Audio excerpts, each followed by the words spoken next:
गणेशाय गणदैवताय गणाध्यक्षाय धीमहि गुणशरीराय गुणमण्डिताय गुणेशानाय धीमहि गुणातीताय गुणाधीशाय गुणप्रविष्टाय धीमहि एकदन्ताय वक्रतुण्डाय गौरीतनयाय धीमहि गजेशानाय भालचन्द्राय श्रीगणेशाय धीमहि।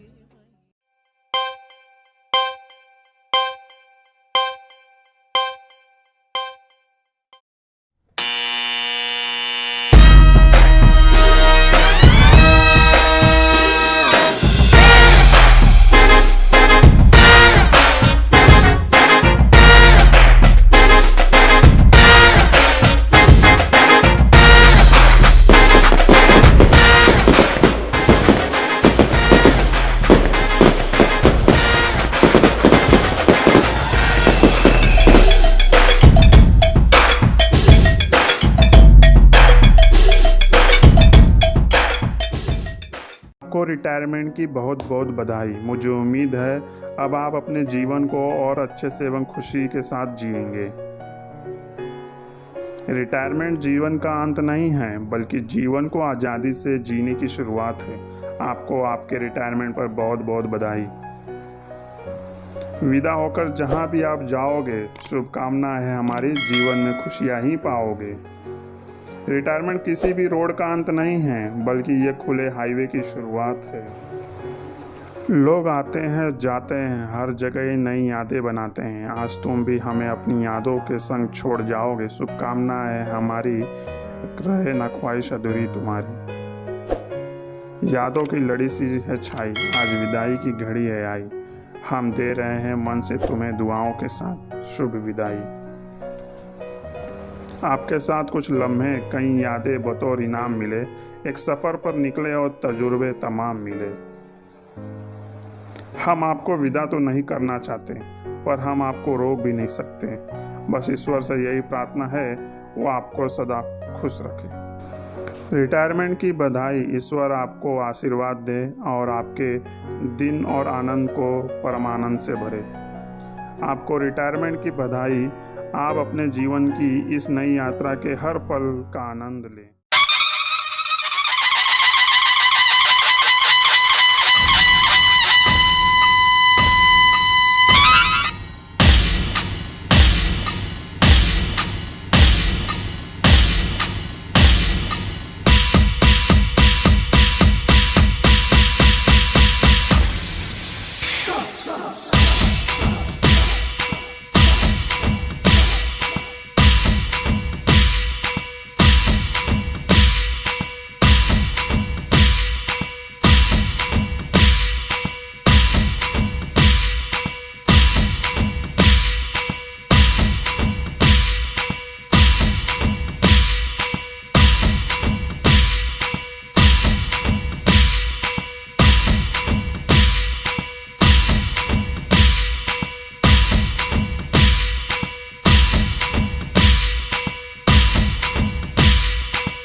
संस्थेचे फुकळे साहेब, उपाध्यक्ष बोराडे साहेब, सर्व नवनिर्वाचित संचालक मंडळ आणि या विभागाचे उपविभाग प्रमुख मोकल साहेब आणि आपले सर्व कर्मचारी, सर्वप्रथम सर्व कर्मचारी आपण एकत्र आलो तर प्रथम ह्या सर्वांचं अभिनंदन करूया।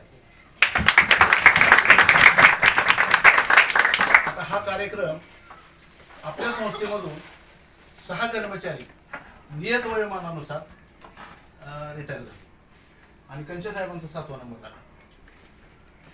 मागच्या वेळेला शिंदे साहेबांना झालं, त्याच्या अगोदर अशोक गायकवाडांचं, परत सिनियर 3 लोकांचं झालं।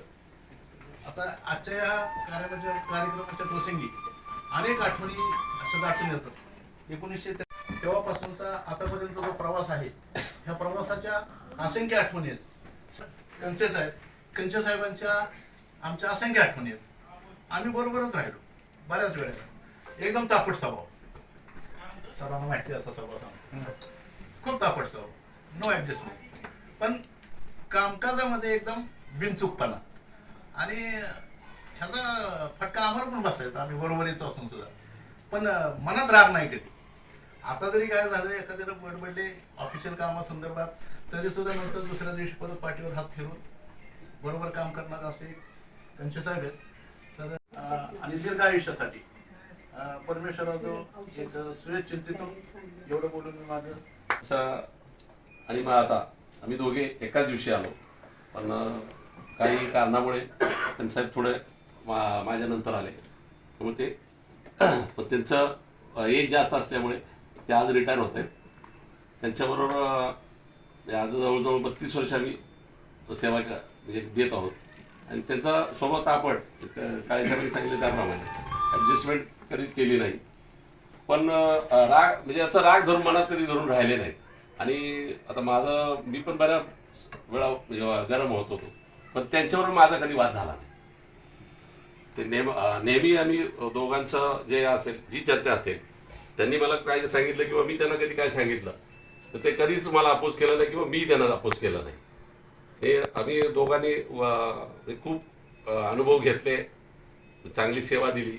त्यांच्या पुढच्या आयुष्यासाठी मी शुभेच्छा देतो. त्यांचा इथून पुढे चांगला आयुष्य, आणि आता त्यांनी थोडंसं मनमोकळेपणे फिरावं जरा, इथं आता गुंतून होते, तर पुढचं आयुष्य जे आहे त्यांनी एकदम आनंदात जावं ही ईश्वरचरणी प्रार्थना करतो आणि मी माझे 2 शब्द संपतो. आदरणीय व्यासपीठ आणि सत्कार मूर्ती कंचे साहेब, कंचे साहेबांबरोबर 10 ते 15 वर्ष मी काम करतोय रिकव्हरीच्या बाबतीत. त्याचा काळेसाहेब बोलल्याप्रमाणे आमची रिकव्हरीच्या बाबतीत रोज भांडणं व्हायची, वादावादी. आज 2 दिवस मी यायचो ना, तिसऱ्या दिवशी फोन करून बोलवणार, या चाप असतो, नाराज झाले का, अशा पद्धतीने त्यांचा मनमिळाव स्वभाव होता. आणि माझ्या माहितीप्रमाणे आम्ही 8% थकबाकी ठेवली होती रिक्षाची. त्यांच्या पिरियडमध्ये 7 ते 8% थकबाकी होती. एवढे आम्ही मेंटेन ठेवलं. रोज ते 9 वाजता यायचे आणि मला 9:15 रोज फोन असायचा सकाळी, काय करताय जाधव सर, या ऑफिसला, चाप असतो. आणि आलं की एक 10 गाड्यांची रिकव्हरी ते माझ्या हातात द्यायची, ह्या गाड्या वसूल करायच्या. ह्या पद्धतीने ते आम्ही कामकाज केलं. त्यांना माझ्या वतीने माझ्या कुटुंबाच्या वतीने पुढील वाटचालीस हार्दिक शुभेच्छा आणि त्यांचं आयुष्य निरोगी वगैरे जावं आणि त्यांनी भारत भ्रमण करून सगळीकडे फॅमिलीशी फिरून यावे. एवढे बोलून मी माझे 2 शब्द संबोधित. माणसांची रिटायरमेंट आहे. आमचे मित्र देवीदास कंचे, गेली अनेक वर्ष मी त्यांना ओळखतोय. मी एक साधा डेली एजंट होतो आणि त्यांच्या आधीच मी रुजू झालो होतो आणि ते क्लार्क म्हणून या ठिकाणी आले होते. हेच ऑफिस होतं त्यावेळेला, इथेच बसायचे सगळे असाल किंवा कदाचित जन्मले पण नसाल. हे 32 वर्षाचं 32 वर्ष आहे. तर चांगला स्वभाव होता, पण कडक स्वभाव. आता सगळ्यांनी सांगितलं खूप कडक स्वभाव. नंतर भले आम्ही संचालक झालो, नंतर बाहेर गेलो, पुन्हा इथे आलो, सगळं सर होता त्यांनी बघितलेले आहेत. एक 5-10 वर्ष त्यांच्या कॉन्टॅक्टमध्ये मी आलो आणि नंतर मग ते ठाणा बिना सगळ्या ब्रांचला ते गेले. त्यानंतर जास्त संपर्क माझा राहिला नाही, पण नेहमी अप टू डेट राहणे त्यांची असायची. आणि एक रिकव्हरीमध्ये मी बघायचो ना की आताच आमच्या जाधव साहेबांनी सांगितलं की 10 गाड्या द्यायचे, प्रेमाने बोलवायचे. आज आपल्यातून ते निघून जात आहेत म्हणजे आनंदाने निघून जात आहेत. त्यांनी चांगलं काम केलं, संस्थेला चांगली सेवा दिली. त्यांना समाधानाचं, समृद्धीचं, आनंदाचं, भरभराटीचं आणि विशेष म्हणजे निरोगी जावं. कारण काय, रिटायर झाल्यानंतर माणूस आळस करतो. तुम्ही आळस करू नका साहेब, कधीतरी संस्थेमध्ये या. आमच्या तिथे आमचा स्टाफ आहे, त्यांना गाईडलाईन करा आणि चांगली गाईडलाईन केली तर संस्था आज थोडीशी आजारी आहे तर तुम्ही आणखी पुढे येण्याचा प्रयत्न करा. आणि हे करता करता आपलं शरीर चांगलं ठेवा, स्वास्थ्य चांगलं ठेवा. आता जाधव साहेबांनी सांगितलं की भ्रमण करा, भारत भ्रमण करा. ॲक्च्युली आपण आयुष्यभर काहीच करत नाही, कुठे जात नाही, ना बायकोला घेऊन जात, ना मुलांना घेऊन जात. आता तुमचे साथीदार एकच आहे, तुमची पत्नी. त्या पत्नीला बरोबर घ्यायचं, कधी गावी जायचं, कधी कुठे तीर्थक्षेत्राला जायचं, कुठे कुठे एखाद्या थंड ठिकाणी पण जा आणि आयुष्य आपलं जगा. एवढीच मी देवाची प्रार्थना करतो आणि येथेच थांबतो. जय हिंद, जय महाराष्ट्र. कडक स्वभाव हे मलाही मान्य आहे, पण फणसालाच काटे असतात. बाहेरनं कडक लागतं पण आत गेरे मात्र गोड लागतात, असा त्यांचा स्वभाव आहे. त्यामुळं त्याबद्दल आम्हाला कधी राग येत नव्हता. की करतो तो योग्य करतोय, पतपिढीच्या हितासाठी करतोय. त्यासाठी त्यांना आम्ही 2 पावलं मागं सरत होतो. एकदा वाद झाला होता तरी पण मी दुसरे जाऊन भेटलो, बाबा चुकला हे काम तुमचं बरोबर आहे, माझं काहीच बरोबर नाही. कारण आम्ही काही एवढी शिकलेली माणसं नाही की पतपिढी खिशात ठेवायला. ज्यांना नॉलेज आहे त्यांच्याकडून शिकलो आम्ही, नाहीतर आम्हाला काही माहीत नव्हतं. पतसंस्था काही अगोदरपासून शिकलो, आज बरंच काही शिकलो. तर कन्सेशन एवढंच सांगणं आहे, रिटायर झाल्यानंतर माणूस स्वतः एकांतात जातो. कारण जेणेकरून स्वतःला बांधून घेतले असतं 25-30 वर्ष, 35 वर्ष, 40 वर्ष, की सकाळी उठलं की ह्या टाइमला घड्याळाच्या काट्याप्रमाणे आपण चालतो. पण उद्यापासून तो तर ते टेन्शन फ्री राहण्यासाठी बाहेर कुठंतरी, म्हणजे वयस्कर लोक असतात त्यांच्या टीममध्ये, या नवीन लोकांना कसं शिकलं पाहिजे, माझ्या माघारी कसं चाललं. संस्थापक आणि एक माजी संचालक सन्माननीय संजय साहेब उपस्थित झालेले आहेत.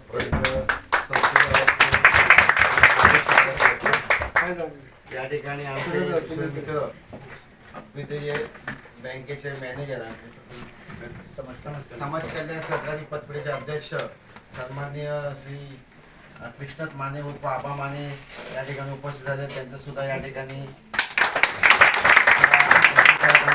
रिटायरमेंट आहे, त्यानिमित्त तुम्ही हजर झालात त्याबद्दल तुमचं खूप खूप स्वागत. देविदास कनसे आज या ठिकाणी 32 वर्ष सर्व्हिस करून रिटायर होत आहेत. तर त्यांना मी शुभेच्छा देतो, कारण इथून पुढचं आयुष्य जे आहे ते तुम्हाला नवीन इनिंग तुमची चालू होते. तर नवीन इनिंगमध्ये तुम्ही तुमचे जे स्वप्न आहे किंवा जे काय विचार आहेत तुम्ही आता तुम्हाला जगणं आहे. यातून पुढे तुम्ही पहिले सर्वप्रथम त्यांना भरपूर काय गोष्टीचा तब्येतीचा वगैरे त्रास झाला, तब्येतीवरती पहिली काळजी घ्या, है की नाही? तब्येतीची काळजी घेऊनच तुम्ही पुढच्या वाटचाली चालू करा. तुमचे जे आहे सहकारी पतपिढी जी आहे, आमच्यासारखे माणसं उदयास आली. तर भांडूप सहकारी पतपिढी नसती तर आपण हे सर्व एकत्र आलो नसतो. म्हणून आम्ही या संस्थेला कधी विसरत नाही. कारण बोराडे बुवासारख्या माणसांनी ही भांडूप सहकारी पतपिढी स्थापन केली. इच्छाशक्ती असेल ना तर आपण काही करू शकतो. त्याला शिक्षणच पाहिजे असं काही नाही. त्यामुळं आपण कुठल्याही कामाला झोपून दिलं ना तर त्याच यश येतं आपल्याला.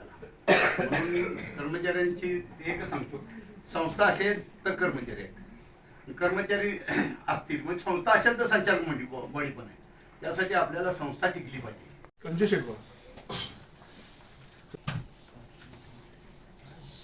देविदास कनसे माझा पत्नीच आहे आणि त्यांच्याबद्दल लहानसा मोठा त्यांनाच मी आणलेला आहे. आणि खरोखरच या ठिकाणी जसं आणला त्या कामाच्या लहानपणापासून त्यांच्या कामाची हे पाहतोय, त्याचप्रमाणे त्यांनी त्यांचा आपला ठसा उठवला. आणि आतमध्ये त्यांचं चंडवटलं आम्ही येताना पाहिलं तर त्यांच्या ज्यावेळी अंगावर फुलांचा वर्षा होतो त्यावेळी त्यांचे कर्तबगारीतून पाठीमागे सांगायची जरूर नाही काय. आणि त्यांनी ज्या ज्या ठिकाणी त्यांची जबाबदारी संस्थेनं ती जबाबदारी चांगल्या पद्धतीने पार पाडलेली आहे. आणि हे जुने लोक आहेत, जुन्या लोकांनी आपण सांगितलं त्याप्रमाणे खरं संस्थेला जी पायाभरणी केलेली जुन्या लोकांनी काय ती आता नव्या सर्व सहन करून संस्थेसाठी म्हटला आप्पा मी काही करायला तयार आहे. पण संस्था ही ज्या ज्या ठिकाणी जात त्या त्या ठिकाणी त्यांनी त्यांचे हे दाखवलेलं आहे. आणि या शेवटच्या दिवशी शांत आपला एवढा समुदाय पाहून खरोखर त्याच्या गुणात्मक बाजू आहे, म्हणून एवढा समुदाय जमतोय. म्हणून मी त्यांचं कौतुक करेन. आणि इथून पुढे त्यांचं पुढचं भविष्य तो हुशार मुलगा आहे. त्याच्यामुळे त्यांनी काय करायचं काय करायचं त्याने राखूनही ठेवलं असेल आणि त्याप्रमाणे तो चालेल. त्यांचं भविष्य चांगलं जावं ही शुभेच्छा देऊन या ठिकाणी मी थांबतो. देविदास कनसे साहेब, कनसे शेठ, आबा माने साहेब आणि आपले सर्व संचालक आणि कर्मचारी, आज तो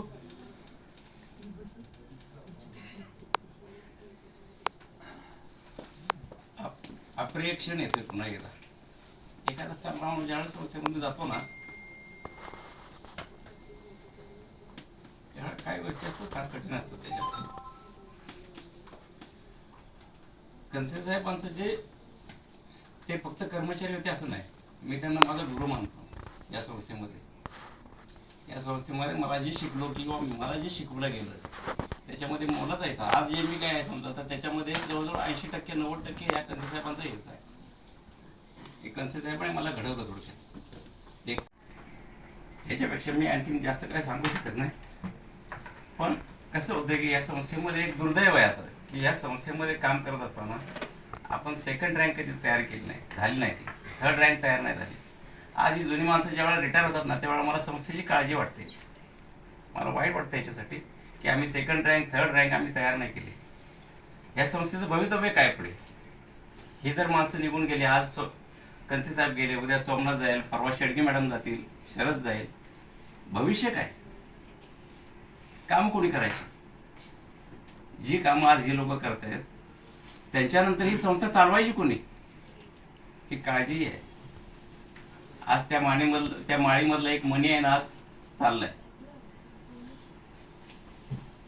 माझं एक फक्त त्यांना रिक्वेस्ट आहे की जर समजा त्यांना शक्य असेल, त्याची तब्येत त्यांना जर साथ देत असेल तर त्यांनी या संस्थेसाठी पुढे कॉन्ट्रीब्यूट करावं. ही संस्था फक्त तुमच्यासाठी काय पगार देणारी एखादी व्यवस्था नव्हती. ही संस्था तुमच्यासाठी आणि आमच्यासाठी दोन्ही असण्याचा विषय होता. या संस्थेसाठी तुम्हीही दिलं पाहिजे काहीतरी आणि आम्ही ते घ्यायला पाहिजे. हक्क आहे तो, एवढा हक्क तर बोलतो ना.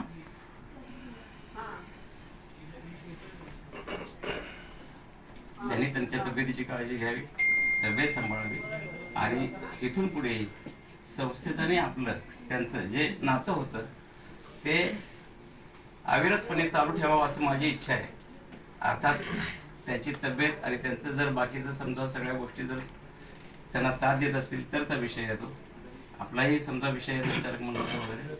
पण एक मी त्यांना बघितलं की त्यांनी संस्थेमध्ये काम करत असताना ज्यावेळेला वरच्या HO मध्ये काम करत होते आपल्या वरच्या शाखेमध्ये, त्यावेळेला त्यांचं कॉन्ट्रीब्युशन, त्यांचं डेडिकेशन, त्यांच्या कामाच्या प्रती असलेली लगाव हा जो मी पाहिला तो फार ह्या संस्थेचं म्हणजे भूषण आहे. ते की हे फार मोठं ॲसेट होतं.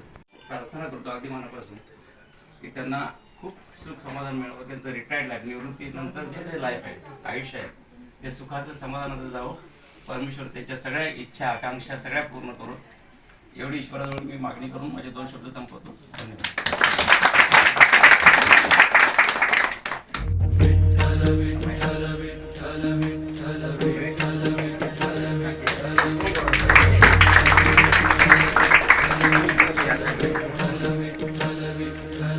तुळशी माळ ही श्वासांची तुटे धाव विठ्ठला,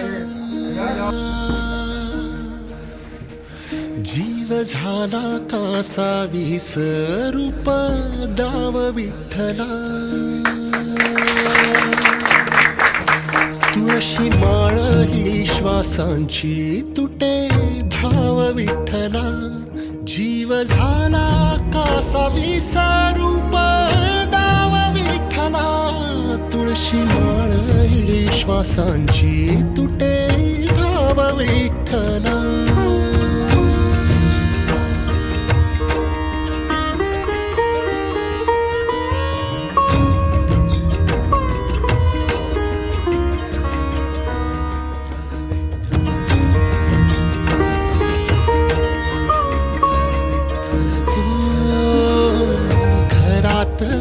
कारावास सोसलार रातंदिस, तुझा मानून या कौल नाही ओलांडलीयस.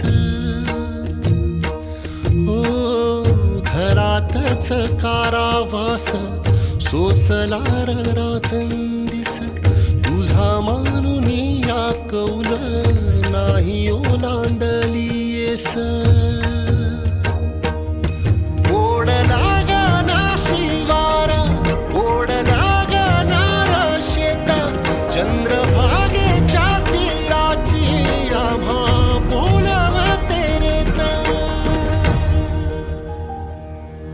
तुझ्या नावाविण नसे काही ठाव विठ्ठला, जीव झाला कासा विसरू दाव विठ्ठला, पांडुरंगा विठ्ठला, माया बापा विठ्ठला, पांडुरंगा विठ्ठला, माया बापा विठ्ठला, पांडुरंगा विठ्ठला, माया बापा विठ्ठला, पांडुरंगा विठ्ठला, माया बापा विठ्ठला.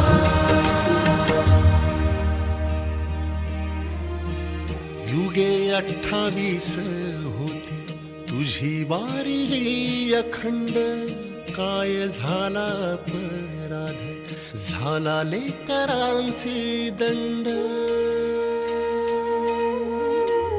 युगे 28 होती तुझी वारी ही अखंड, काय झाला अपराध झाला लेकरांसी दंड. कर सावट हे दूर जनमना देऊ भारी, यंदा तरी लेकरांना घडो पंढरीची वारी. कसा भरला सारा गे आता पाव विठ्ठला,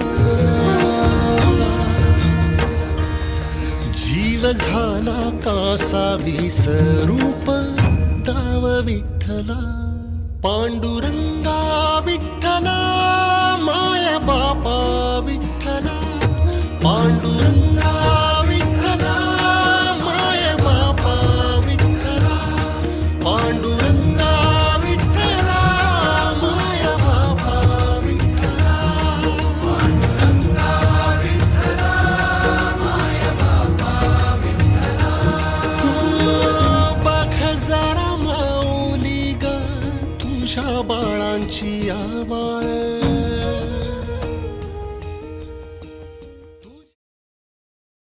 तुम्ही मला सगळ्यांनी खूप मोठं केलं, त्याच्याबद्दल सगळ्यांचे आभार मानतो.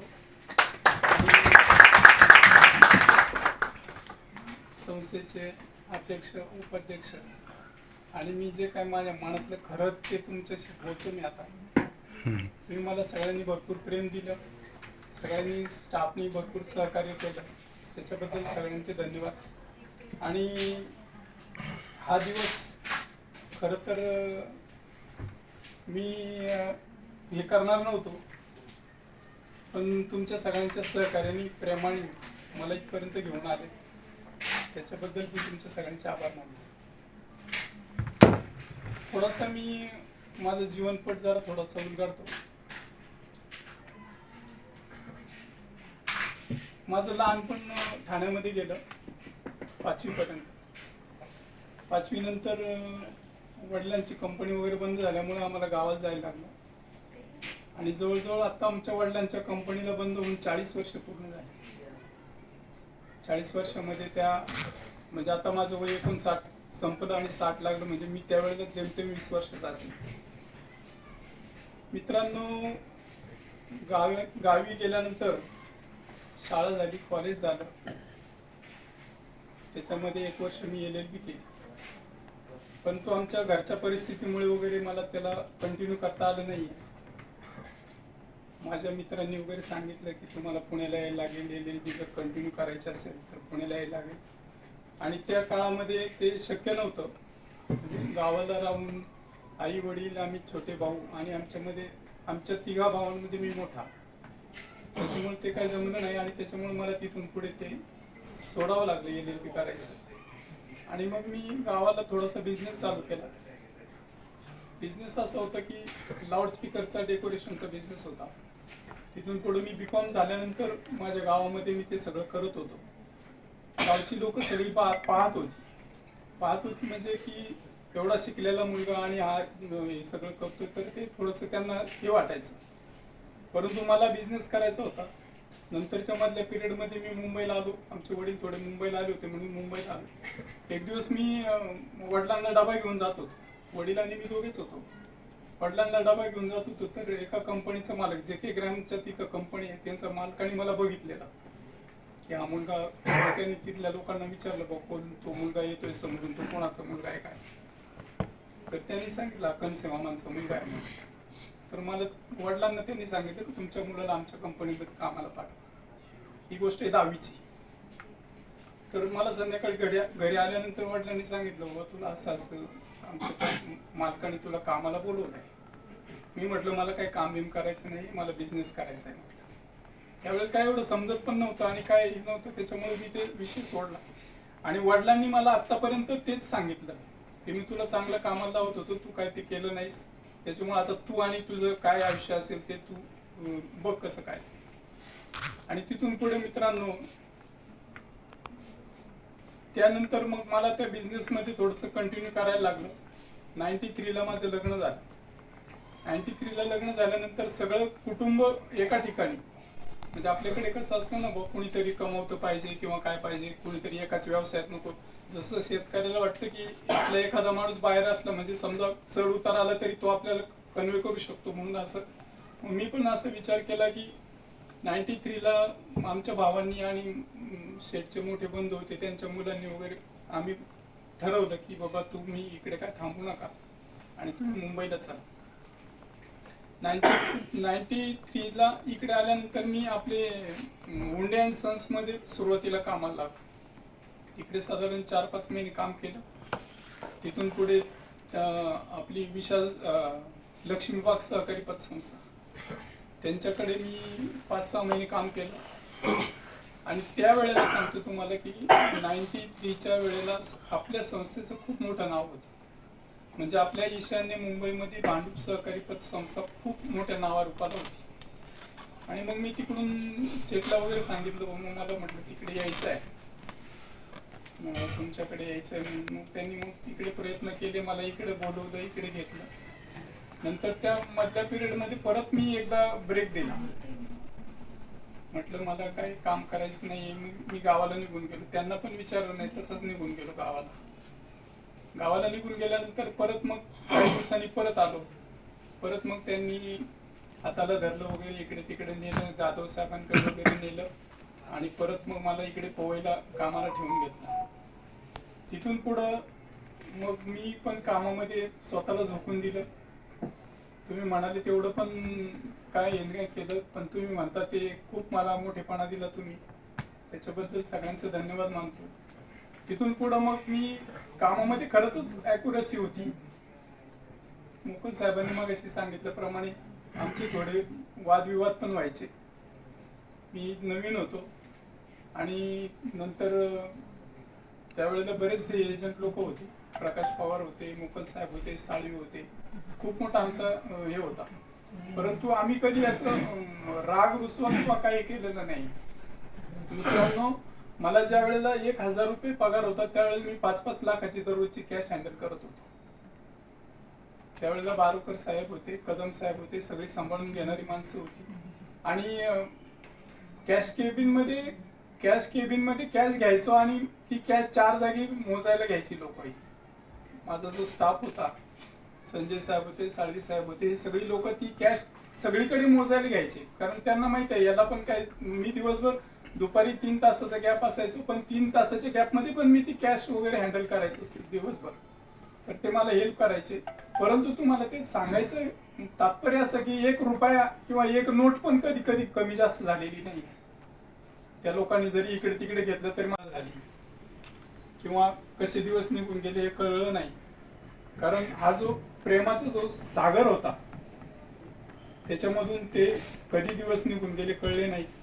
मध्यंतरी सांगलीला पण जायचा योग आला, तिकडे पण 1.5 वर्ष काढलं. सांगलीची शाखा पण जवळजवळ मला वाटतं 7-8 वर्ष ती पण लॉसमध्ये चालायची.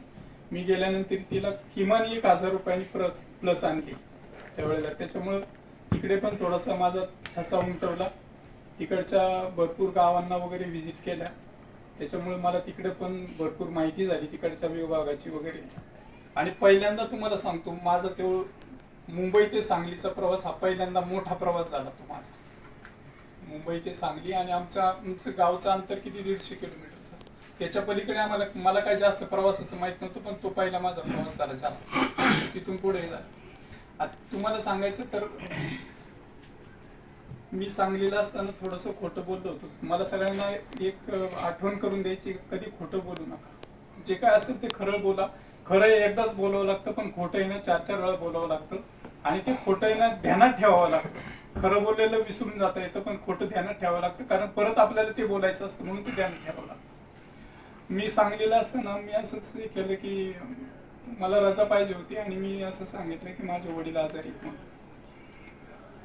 तर मित्रांनो, तुम्हाला सांगतो, रजा मिळाली मला, त्याचं काही हे नाही आहे, आणि तसं पण बोललो असो तरी रजा मिळाली असती, त्याचं पण वाद नाही. पण मी खोटं बोललो ना, जवळजवळ मी 6 महिने ते माझ्या मनात हे होतो, 6 महिने की मी खोटं बोललो म्हणून. तर मी एक दिवस वडिलांशी असंच बोललो, म्हटलं मी असं खोटं बोललो, आणि तर मला ते म्हणाले, मी तुझ्या समोर आहे ना, कशाला काळजी करतो. तिथून पुढं मी म्हणजे रिलॅक्स झालो. म्हणजे जे छातीवरती जे दडपण होतं किंवा काय आपण म्हणतो, म्हणजे खोटं बोललेलो ते आपल्याला उरामध्ये सलतं, थोडक्यात सांगायचं. मग तिथून पुढे मी थोडा रिलॅक्स झालो, आणि मग तिथून पुढे आता माझं सगळ्यांना एक म्हणणं आहे, भले आपण कामामध्ये कमी असू जास्त असू काही असू द्या, फक्त खोटं बोलू नका. कुठल्याही गोष्टीबद्दल असू द्या, जे काय खरं बोला, समोर बोला, एकदाच बोला, त्याचा काय प्रॉब्लेम होत नाही. परंतु खोटं बोलल्यानंतर त्याचं उद्या न परवा तुम्हाला 2 दिवसांनी कमी पण ते फेस करावं लागतं. असं बोलून मी तुमच्या सगळ्यांनी जे मला प्रेम दिलं, माझ्या स्टाफनी, सहकार्यांनी, ज्यांनी माझ्या हाताखाली काम केलं, ज्यांच्या हाताखाली मी काम केलं, त्या माझ्या गुरुजनांना पण सगळ्यांना प्रणाम करतो. आणि तुम्ही जो माझा खूप मोठा सत्कार केला, खूप मला मोठेपणा दिला, त्याच्याबद्दल सगळ्यांचा आभार मानतो, आणि माझे 2 शब्द संपवतो.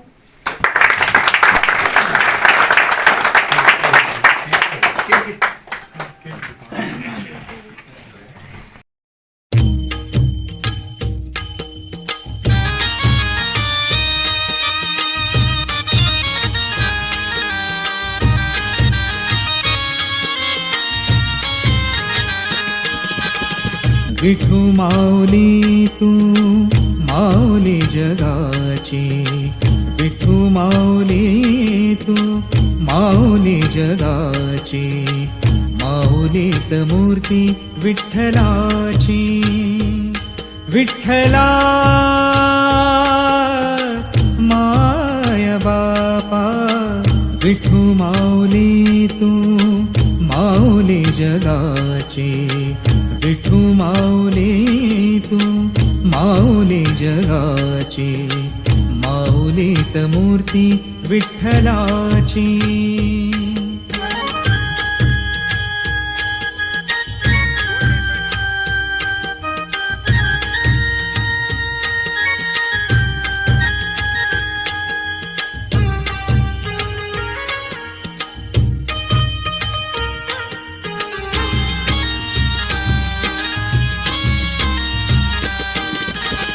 काय तुझी माया सांगू श्रीरंगा, काय तुझी माया सांगू श्रीरंगा, संसाराची पंढरी तू केली पांडुरंगा. डोळ्यातून वाहे माय चंद्रभागा, डोळ्यातून वाहे माय चंद्रभागा. अमृताची गोडी आज आलिया अभंगा, विठ्ठला पांडुरंगा. अभंगाला जोड टाळ चिपळ्यांची, अभंगाला जोड टाळ चिपळ्यांची, माऊलीत मूर्ती विठ्ठलाची. विठ्ठला माय बापा, विठू माऊली तू माऊली जगाची, माऊलीत मूर्ती विठ्ठलाची.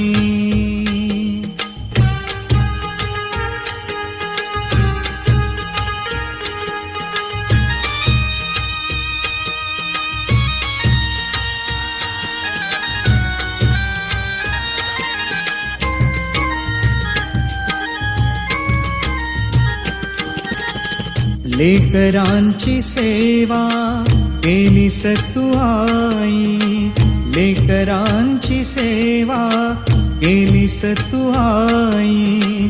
कस पांग फेडू कस हो उतराई, तुझ्या उपकारा जगी तोडला